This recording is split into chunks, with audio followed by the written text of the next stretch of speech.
এটা খাবেন নাকি বয়কট করবেন? কেবলই আপনার মনে হবে এটা বয়কট করে কি দেশীয়টা খাবো,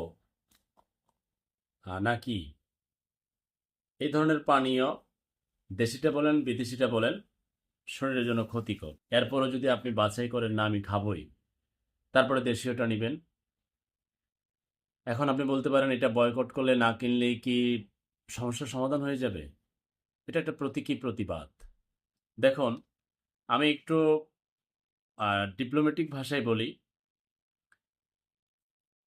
আয় যখন, দেশের নাম বললে হয়তো বা এখানে কমিউনিটি রুলসের ব্যাপার থাকে, ভিডিওটা না থাকতে পারে, তাই আমি সংক্ষেপে বলে নেই, দেশের প্রথম অক্ষর দিয়ে বুঝে নেবেন। আয় যখন সিদ্ধান্ত নিল এবং তারা বহু বছর ধরে এফকে শেষ করে দিবে, মানে এফ নামক দেশটা থাকবে না, জি নামক ওই এরিয়াটা